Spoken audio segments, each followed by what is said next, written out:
બનાસકાંઠામાં બાહુબલી કોણ? આ સવાલ સૌથી મહત્વનો બન્યો છે, કારણ કે હાલ ગુજરાતમાં સૌથી રોમાંચક લડાઈ બનાસકાંઠામાં જોવા મળી રહી છે. બે મહિલા ઉમેદવાર છે અને બંને એકબીજાને ચૂંટણીના મેદાનમાં ઘેરવાનો પ્રયત્ન કર્યો છે. ત્યારે જુઓ બનાસકાંઠાના ચૂંટણી મહાસંગ્રામમાં કેવી જામી છે બરાબરની લડાઈ.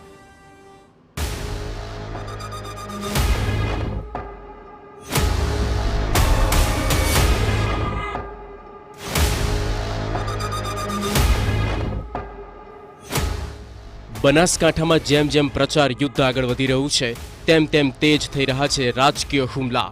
આક્ષેપ પ્રતિ આક્ષેપની આગ દિવસે ને દિવસે ઉગ્ર બની રહી છે.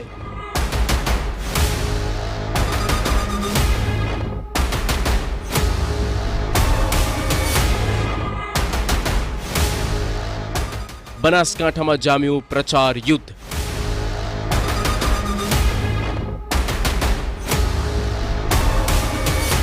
ચૂંટણીનું રણ મેદાન તેજ થયું રાજકીય ઘમાસાણ.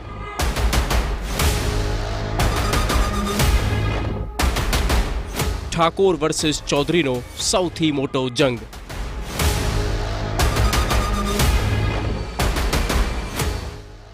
હવે કોણ જીતશે આ ચૂંટણી મહાસંગ્રામ?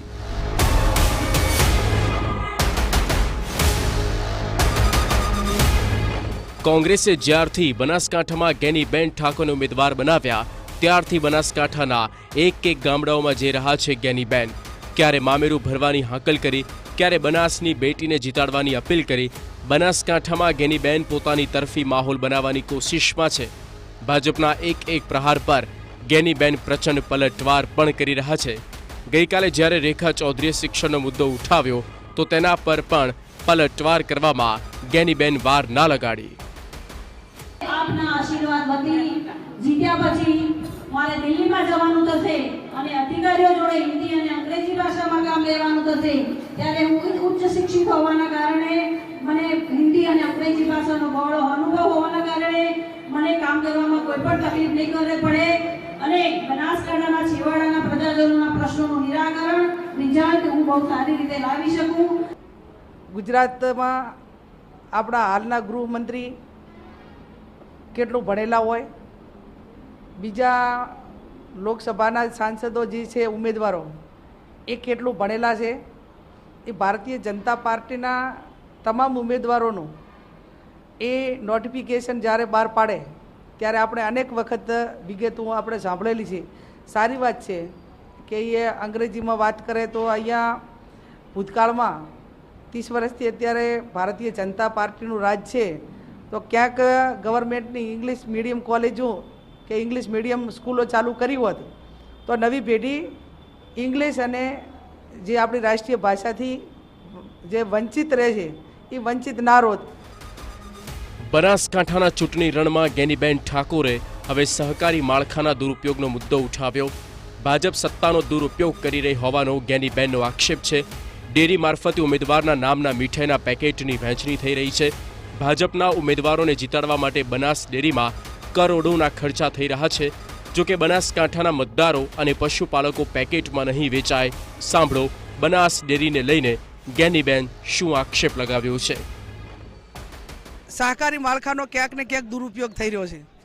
આજે જાણવા મળ્યું કે ડેરી મારફત જે મીઠાઈ માટેના પેકેજ વેચવા અને ઉમેદવારના નામ સાથે ના આવે ત્યારે હું મીડિયાના માધ્યમથી કહેવા માગું છું કે આ બનાસ ડેરી એ કોઈ ભારતીય જનતા પાર્ટીના લોકસભાના ઉમેદવારને જીતાડવા માટે એ ડેરીની અંદર કરોડો રૂપિયાના ખોટાથી ખર્ચા પાડવામાં આવે છે. એ પશુપાલકોની પરસેવાની કમાણી છે. એ કદાચ હું માનું ત્યાં સુધી આ મીઠાઈના પેકેજ એમને દિવાળી ઉપર કે કોઈ તહેવાર ઉપર પશુપાલકોને ચૂંટણી વગર મૂક્યા હોત તો અમે એમ માનીએ કે આ બનાસ ડેરી એ ખેડૂતોની છે ને પશુપાલકોને યાદ કર્યા. પણ આજે ચૂંટણી નિમિત્તે સત્તાનો દુરુપયોગ કરીને આ રીતે પડીકા અને બનાસકાંઠાના પશુપાલકો કે બનાસકાંઠાના મતદારો એ કોઈ પડીકાથી વેચાય એ વાતમાં માલ નથી. આ તરફ ભાજપે ગેનીબેનના આક્ષેપને ફગાવ્યો. ભાજપનું કહેવું છે કે કોંગ્રેસને સ્પષ્ટ હાર દેખાતા નેતાઓ બેફામ નિવેદનબાજી કરી રહ્યા છે.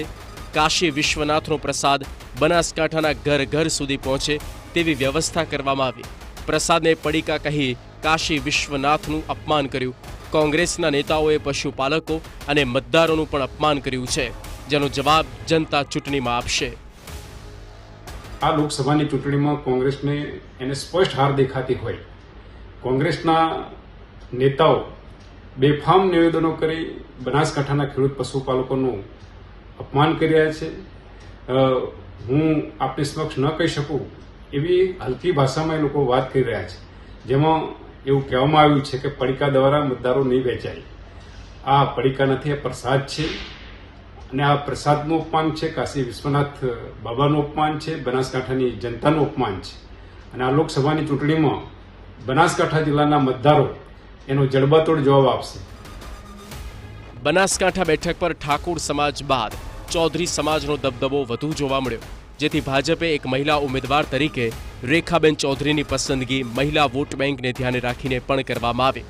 કારણ કે બનાસકાંઠા જિલ્લામાં સૌથી વધુ પશુપાલન અને ડેરી ક્ષેત્રે મહત્વનું માનવામાં આવે છે અને મોટાભાગે મહિલાઓ આ વ્યવસાય સાથે સંકળાયેલા હોય છે. એશિયાની સૌથી મોટી ડેરી ગણાતી બનાસ ડેરી દૈનિક 70 લાખ લીટરથી વધુ દૂધ એકત્રિત કરે છે. દૂધ પ્રોડક્ટોના વેચાણ થકી 12,000 કરોડનું ટર્નઓવર ધરાવતી બનાસ ડેરીએ જિલ્લાની કાયા પલટ કરી દીધી છે અને હવે લોકસભાની ચૂંટણી મહાસંગ્રામમાં બનાસ ડેરી રાજકીય અખાડો પણ બની ગઈ છે. હવે જોવાનું એ છે કે બનાસ ડેરીનું દૂધિયું રાજકારણ લોકસભાના ચૂંટણી રણમાં કોને ફળશે. Bureau report, TV9.